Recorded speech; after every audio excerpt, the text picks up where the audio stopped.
I'm Sister Patricia Ridgely. I'm the regional leader of the Sisters of St. Mary in Texas. My name is Linda Kuntz, and I'm the principal at Our Lady of Victory Catholic School. Well, last week, almost to the day, but today, we did announce what was very significant announcement for the Sisters of St. Mary, and especially as it affected Our Lady of Victory Primary School. We did announce it after 112 years of wonderful legacy, of wonderful education. The sisters will close the school at the end of this school year. And that's for a variety of reasons, including the impact of COVID on us, our enrollment, the increasing prices. And it's something that we sisters have come to after, I would say, months and years of discernment and deliberation. And so last week, we talked to our sisters, and immediately after that, we walked over to the school, which is on our campus. And there we met with Linda and the teachers and made the same announcement. The initial reaction was a little surprised, very sad, but things have gotten so that our finances are very critical of not having enough and having to combine classes due to low enrollment. So I am surprised, but not surprised, if that makes any sense. And of course, one of the factors is the limited resources of the Sisters of St. Mary, who no longer can help subsidize the school as we were able to do at one time. So we're at the limit of our resources, and then we couldn't, the school's difficulty came together in this decision we had to make. Yeah.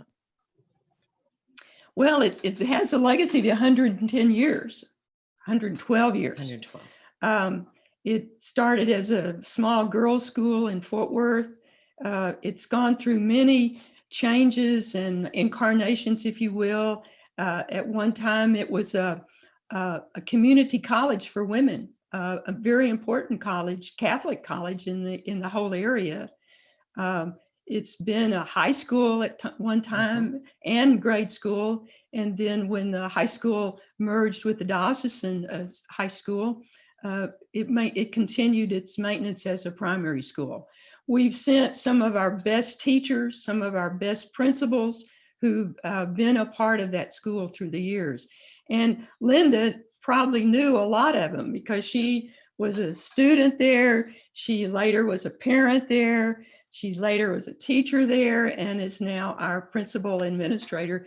It's been a huge part of my life since fourth grade. So it pains me to know that they're going to be closing. Yeah. When I came back to the school, as I had a job offer with Sister Bernice, we went from Sister Bernice with me being a bookkeeper, secretary, pretty much everything. And then I went back to get my teaching certification, became a teacher. And then I was asked to be principal again by Sister Bernice. So you come full throttle in your evolution of being a student to an administrator. It's amazing.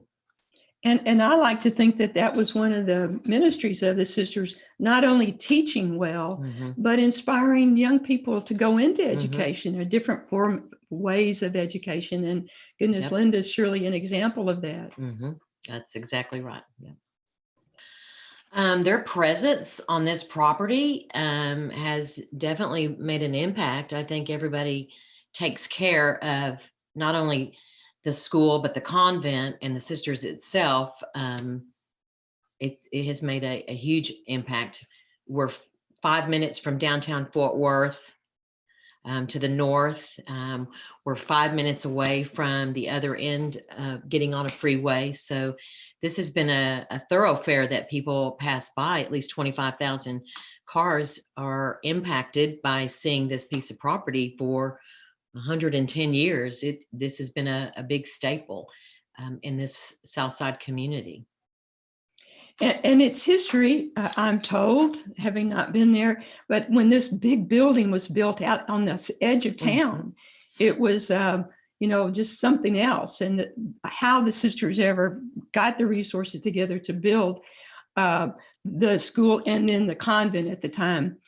But it's gone through so many changes. Like, we have stories of that school was the first to be integrated in Fort Worth before there was ever any order.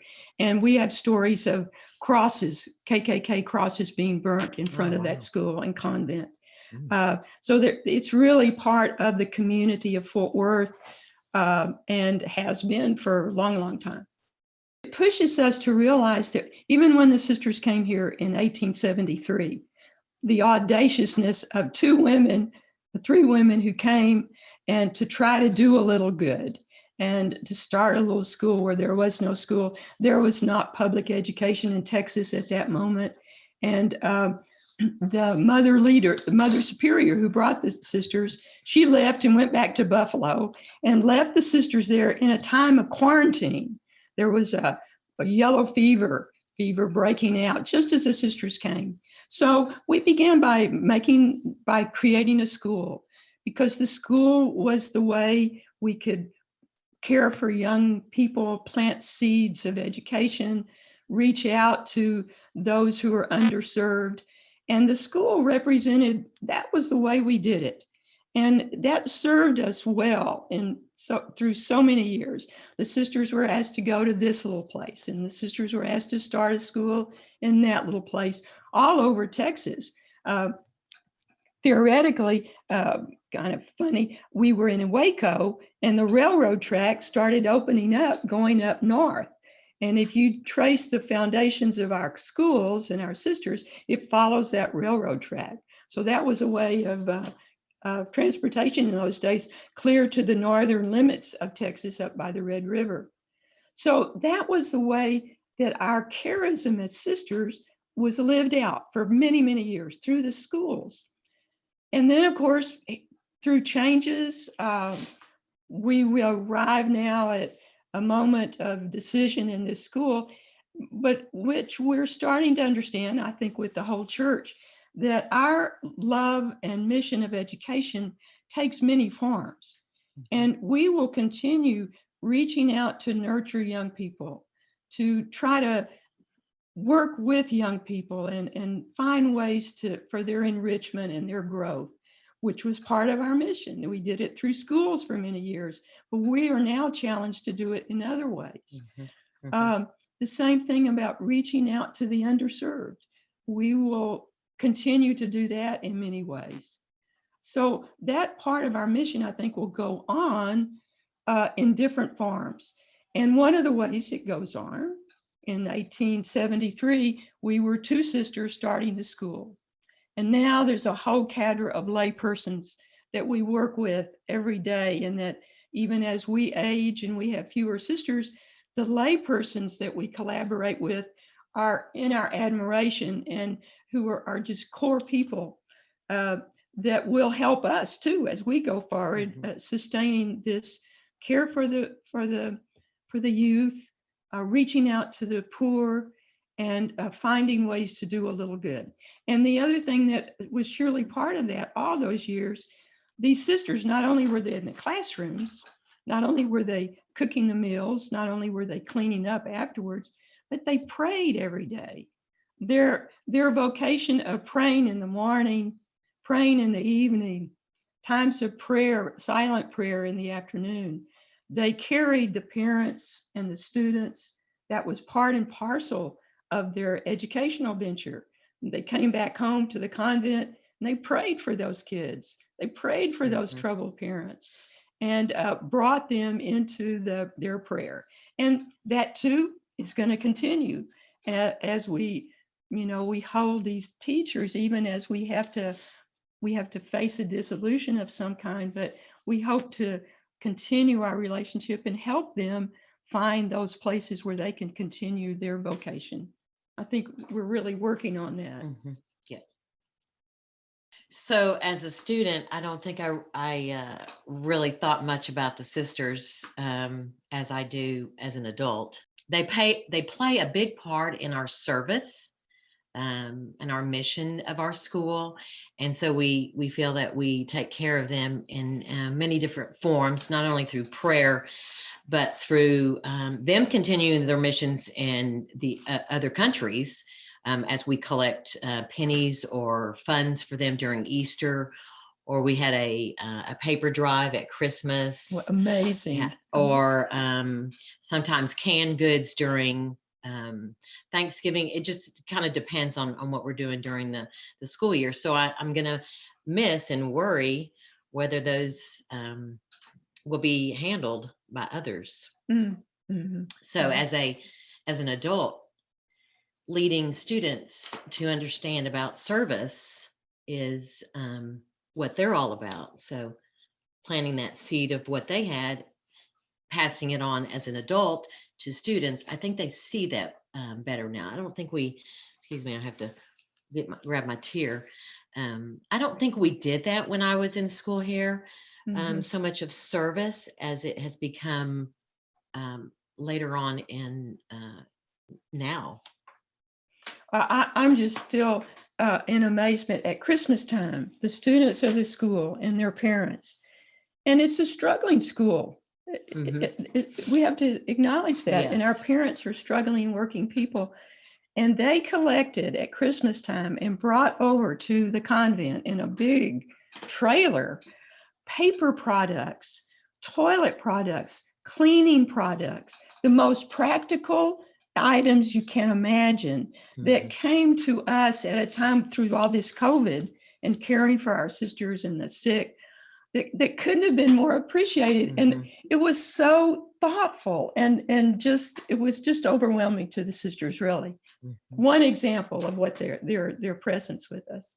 The sisters are going to really miss, having the children coming over, visiting. Y'all came over at Christmas for the Christmas program.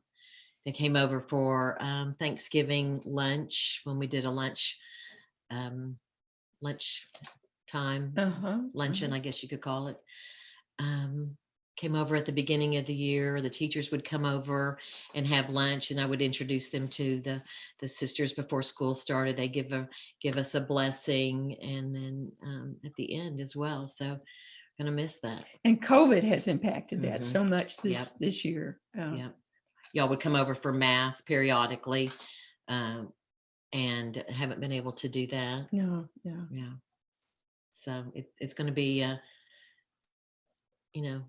different. But we're going to find ways to, maybe through technology or what, to keep that to keep that community together. We've got to do that. I think it's a challenge because precisely it has been something real solid around which, not that it was our only school, but it's been our most one. Many of our other schools were in parishes and connected with parishes. So this one was really had a special character. So I think it's a challenge for all of us to find new ways of continuing this presence in a little part of Fort Worth. And I will say we've got people, a committee already thinking about future uses of the space.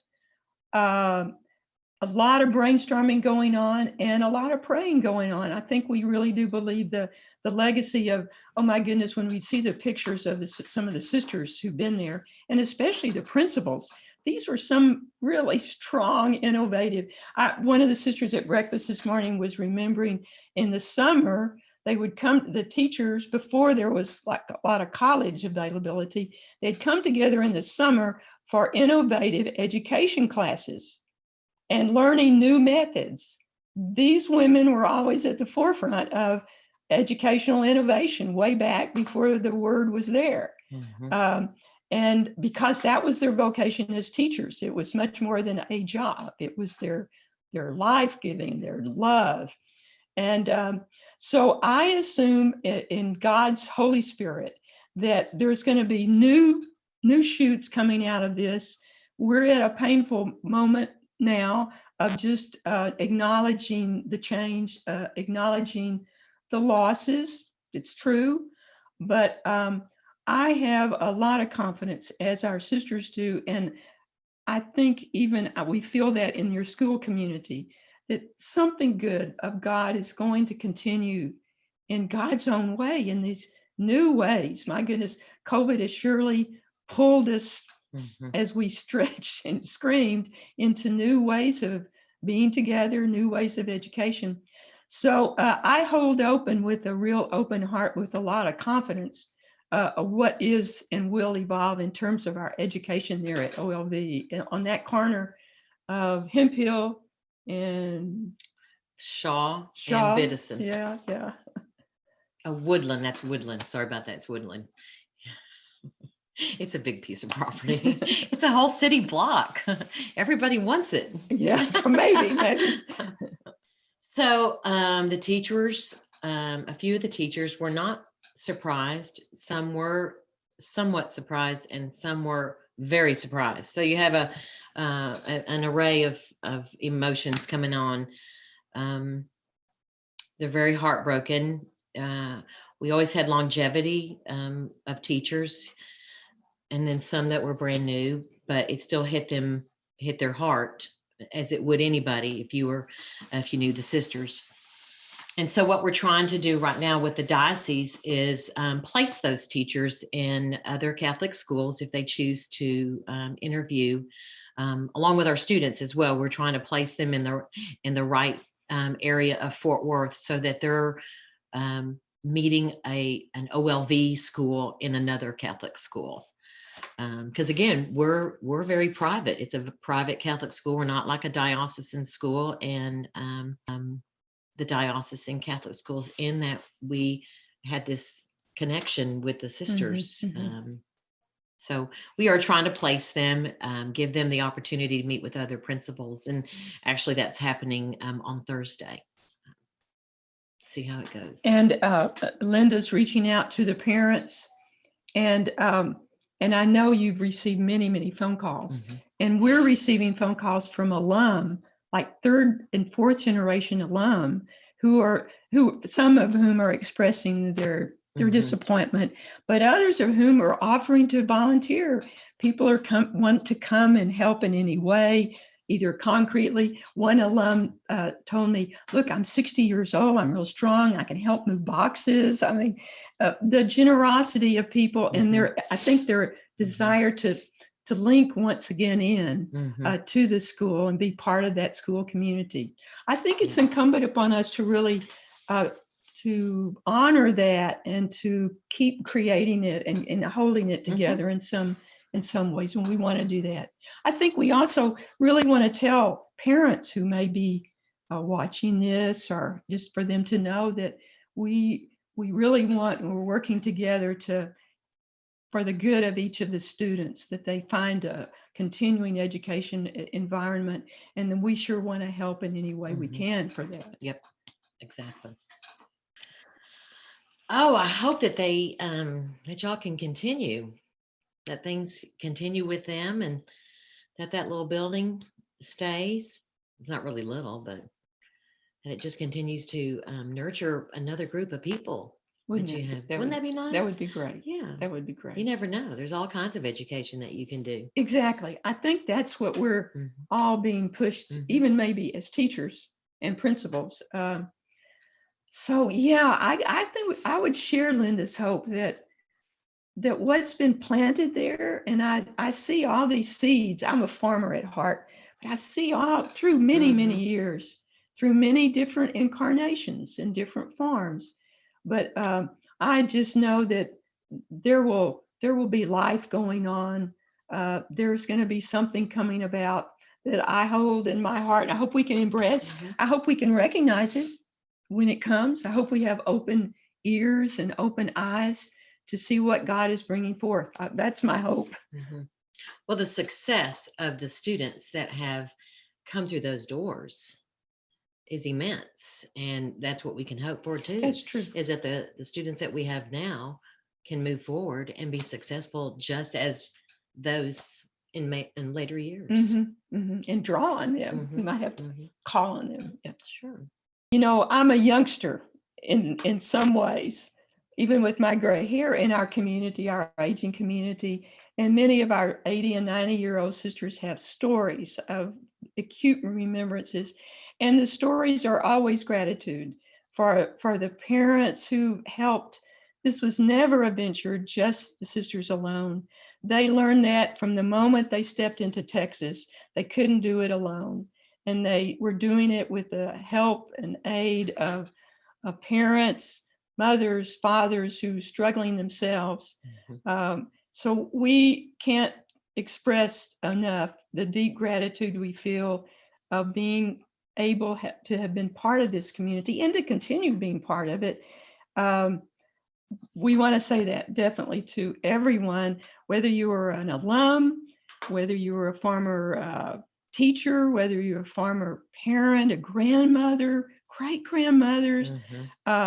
We owe such gratitude for them, and we thank them and want them to keep us going and keep opening their ears and helping us hear what's the next step, what's the next little bit of good that God may want us to do here in Texas.